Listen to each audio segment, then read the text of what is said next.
Hi friends, welcome back. तो भाई देखेंगे हम डंकी मूवी रिव्यू।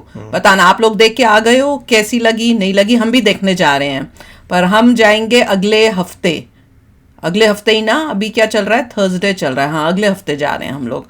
तो बुकिंग कर ली हमने, एडवांस बुकिंग कर ली है, पर देखते हैं कैंसिल करनी चाहिए कि नहीं करनी चाहिए, बताना। ठीक है, पहले इनका रिव्यू देखते हैं, और अगर आपने देख लिया तो आप भी बताना। ठीक है, तो चलो वीडियो शुरू करते हैं। वीडियो शुरू करने से पहले अगर आप चैनल पर नए हो और आपने अभी तक सब्सक्राइब नहीं किया तो जल्दी से पहले सब्सक्राइब के बटन और बेल आइकन को क्लिक कर लो, ताकि आपको हमारे सारे न्यू वीडियोस के नोटिफिकेशन मिल जाए जैसे हम अपलोड करें। अगर आपको वीडियो पसंद आता है प्लीज लाइक एंड शेयर। चलिए शुरू करते हैं। शाहरुख खान की डंकी मूवी थिएटर्स के अंदर रिलीज हो गई, और जैसा उनका ट्रेंड रहा इस साल, 2 पिक्चरें निकाली और दोनों ही एकदम ब्लॉकबस्टर। तो नेचुरली काफी सारे लोग उनकी ये नेक्स्ट मूवी के लिए अपने आप एक्साइटेड होंगे, क्योंकि इसके अंदर शाहरुख खान है। मैं इतना एक्साइटेड हो गया कि पिक्चर देखने के लिए मुंबई आ गया बिना आग लगाए। हाँ, सिर्फ यही रीजन है और कोई दूसरा काम नहीं। आज सुबह 5 बजे का उठा हूँ, 6:15 का शो था मूवी मैक्स में, और उन्होंने क्या एक्सपीरियंस दिया भाई, इतना डिसअपॉइंटमेंट। 6:42 आधा घंटा हो गया, शो नहीं लगाया। 6:55 तक कोई अपडेट नहीं कि क्या चल रहा है। 45 मिनट्स का डिले होने के बाद 7 बजे जाके वो फाइनली लगाते हैं डंकी। अगर मुझे पहले से पता होता कि ऐसा होने वाला है तो मैं यहाँ नहीं आता और 1 घंटे की नींद एक्स्ट्रा ले लेता, क्योंकि ट्रैवल करके काफी थक गया हूँ, ज्यादा नींद हुई नहीं थी, तो मूवी में जाते वक्त थोड़ा थोड़ा स्लीपी फील हो रहा था। डंकी मूवी ने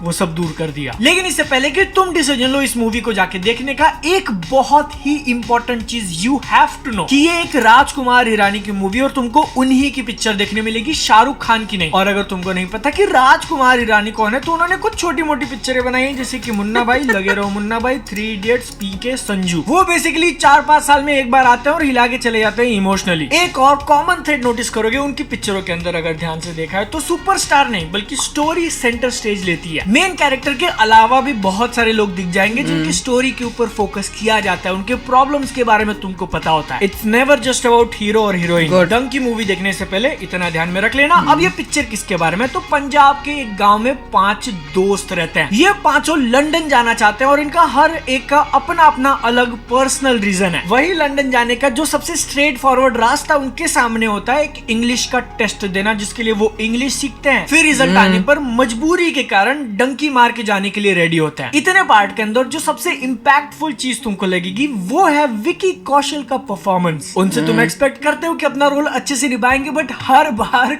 कैसे। हिरानी की पिछली मूवी संजू के अंदर भी थे, छोटा रोल बड़ा इंपैक्ट, सेम चीज इस मूवी के अंदर करी है। और उनका दारू पीकर नशे में एक्ट करने वाले सीन्स मेरे सबसे फेवरेट है। मन मर्जिया में तुम्हारी बात कर रहा हूँ। डंकी मूवी के फर्स्ट हाफ की सबसे बड़ी हाईलाइट वो होंगे, क्योंकि तब तक पिक्चर मोस्टली एक कॉमेडी अपने मेन कैरेक्टर अभी है, इंग्लिश सीखने की कोशिश कर रहे हैं, जिनको कुछ भी नहीं आता। 2 सीन्स आर एक्चुअली फनी, और उसमें से कुछ ही अपने को ट्रेलर में दिखाए थे, जिनका इम्पैक्ट थोड़ा ज्यादा होता है पिक्चर में। म्यूजिक बढ़िया है पिक्चर का, स्पेशली जो इमोशनल सॉन्ग्स बैकग्राउंड में वो बजाएंगे सोनू निगम भाई दूसरी बार एक ही महीने में। शाहरुख खान की बात कर लेते हैं, क्योंकि वो इस मूवी के सबसे बड़े पुल फैक्टर है। And I am finally happy to see him in a Hirani film, क्योंकि जिनको पता है उनको पता है कि 3 इडियट्स पूरी पिक्चर में उनका काम अच्छा है, बट वो मोस्टली शाइन करते हैं। और तुम नोटिस करोगे लेटर हाफ में जब एक के बाद एक इमोशंस का मुक्का ऐसा रोल करके मारा जाएगा पेट पे। तुम अगर शाहरुख खान के फैन हो, पिछली 2 एक्शन मूवीज उनकी तुमने एंजॉय करी ना करी, बट उनको एक डिफरेंट रोल में देखना है, अभी के अभी जाओ टिकट बुक करो। लेकिन for the rest of you बाकी बची हुई पिक्चर की बात करते हैं, क्योंकि इसका सेकेंड हाफ मोस्टली फोकस करता है डंकी वाले एस्पेक्ट पे। डंकी मतलब क्या,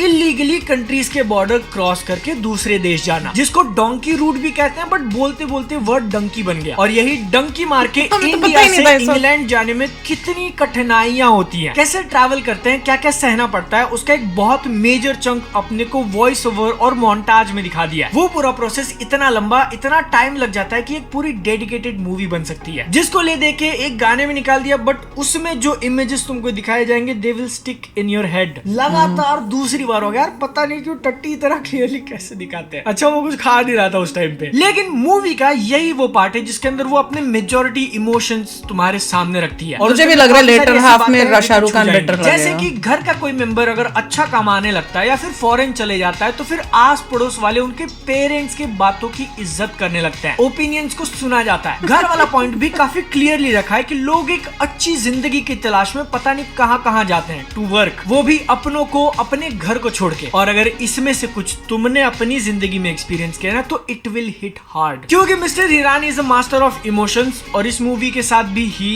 डिलीवर्स। कमियों की अगर बात करूं तो इस डंकी मूवी के अंदर इमोशंस, हैप्पी या फिर सैडनेस, वो एकदम बहुत हाई वाले पॉइंट टच नहीं करती जो कि हिरानी की पिछली मूवीज में हमने देखा है। लेकिन उन्होंने खुद ही अपना बार इतना हाई सेट किया हुआ है कि हर बार वो अचीव करना इम्पॉसिबल है। यहाँ पर एकदम पीक अचीव करने की बात करूं मैं, उसके बदले ये मूवी काफी अच्छे लेवल पे कंसिस्टेंटली चलती है। एंड ट्रस्ट मी, इतना करने में भी बहुत सारी मूवीज फेल हो जाती हैं। तो फाइनल वर्डिक्ट डंकी को लेकर ऐसा है कि आई एम वेरी हैप्पी, मुझे पिक्चर देखने में मजा आया, सीन्स को देखकर खुश हुआ मैं, मेरी हंसी निकली और कई जगहों पे शांत बैठ के फील किया कैरेक्टर्स का दुख। और रिकमेंडेशन वाले सेक्शन में हु शुड वॉच इट, इसका आंसर देना हो, एक ही सिंपल बात है और मैं दोहराने वाला हूँ कि ये एक राजकुमार हिरानी की मूवी और तुम उसको देखने जा रहे हो। बाकी कोई एक्सपेक्टेशंस लेके मत जाना। मूवी के टीजर ट्रेलर गानों ने जितना प्रॉमिस किया था उतना डिलीवर किया, उससे थोड़ा ज्यादा ही डिलीवर किया, इसीलिए तुम ये मूवी देखने जा सकते हो। टीजर ट्रेलर पसंद आया तो अपनी पूरी फैमिली को लेके जाओ, it is actually a proper family entertainer. दूसरी बात कि सब्सक्राइब। भैया थैंक गॉड, इनके सुनने से पॉजिटिव लग रही है तो डिसीजन ठीक है, पर इसमें हम लोग ऋषि को नहीं लेके जा रहे, ये प्रॉब्लम है, क्योंकि ऋषि का कुछ और चल रहा है उस टाइम और यही टिकट हमें मिल रही थी उस टाइम की, तो वो नहीं जा रहा। पर ये कह रहे हैं कि फैमिली के लिए भी अच्छी होगी, तो हो सकता है, क्योंकि मैं ये सोच रही थी अभी इस एंगल से कि जब वो दिखा रहे हैं कि कैसे, मतलब हमने तो ऐसे इलीगली विगली नहीं आए, पर उसमें इमोशंस जिस टाइप से होंगे कि वहाँ पे पेरेंट्स और जब बच्चे अपनों फैमिली से अलग होके जब जाते हैं तो क्या फीलिंग्स होती है, तो हो सकता है, मुझे ये हो रहा था ये सुनकर कि हो सकता है उससे ऋषि को रिलेट कर पाए या समझ पाए कि एज अ पेरेंट जब हम लोग अपने पेरेंट्स से अलग हुए हैं, इतने सालों अलग रहते हैं, फिर छुट्टियों में मिलने जाते हैं, अगर वो ये सब दिखा रहे हो तो उसको भी अंडरस्टैंड करेगा कि फीलिंग्स हमारी क्या हैं, कि हम किस चीजों से गुजरे हैं, मतलब इलीगल नहीं, बाकी चीजें अगर वो उस एंगल से भी कुछ दिखाते हैं तो देखेंगे। इसमें काफी कुछ है, मतलब एग्जैक्टली लग रहा है हर एक का अपना पर्सनल रीजन है जाने रीजन का। है को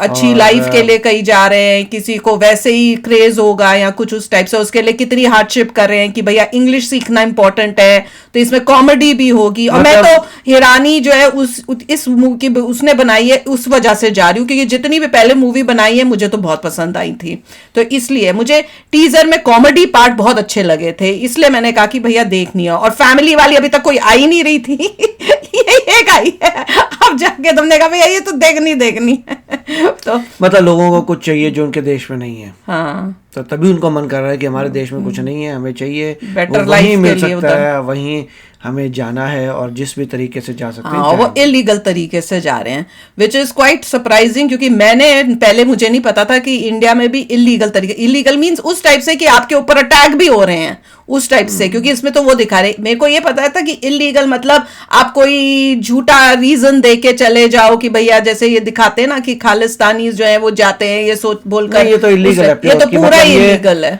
कुछ मतलब वहां जाकर भी क्या करें, तो यूके का पता नहीं हमें, हाँ, यूके में भी वो भी, तो दैट विल बी हाँ, कि कैसे जाते हैं वो भी मेरे को देखना है, क्योंकि मेरे इमेजिनेशन से बाहर है कि इंडिया से, मेक्सिको से सुना हुआ है कि मेक्सिको से लोग यूएस से आते हैं, अब यूके में इंडिया से लोग कैसे जाते हैं यहां से इतनी दूर, वो मुझे देखना है, that will be interesting to watch. तो चलो अभी बताना आपने देख ली मूवी, कैसी लगी और आप क्या रिकमेंड करते हो, जाएं कि नहीं जाएं? लग तो रहा है कि जाना तो चाहिए जिस तरह से बता रहे हैं ये। और तो डंकी का मतलब डोंकी था, हाँ, डंकी का मतलब डोंकी ही है और उसका मतलब यही है इलीगली जाना, मोस्टली यूके का स्टोरी है, लंदन में जाने के सेटल होना चाहते हैं, और वो देखना है मुझे कि उसके बाद जब सेटल हो जाते हैं ऐसे लग रहा है वापस आता है शाहरुख खान, तो उसको क्या लगता है कि वर्थ इट था मेरा ये लाइफ में ये सब करना, इतनी मुसीबत लेके वहां पे जाके सेटल गया, क्या वो वहां पे जाके वाकई हैप्पी है, खुश है, कि उसको लगता है गलती की थी, सच है तो मेरा भारत ही था, ठीक है ना? तो चलो आप बताना, ये भी बताते हैं एंड में कुछ देते हैं मैसेज की नहीं, तो चलते हैं, मिलेंगे नेक्स्ट वीडियो में बहुत ही जल्द, till then take care and bye bye. तो अगर आप मेरे इस चैनल पे नए हो तो जल्दी से सब्सक्राइब के बटन को हिट करो और बेल आइकन को क्लिक करो, ताकि आपको मेरा जब नया वीडियो मैं लगाऊं आपको उसके बारे में जल्दी से पता चल जाए।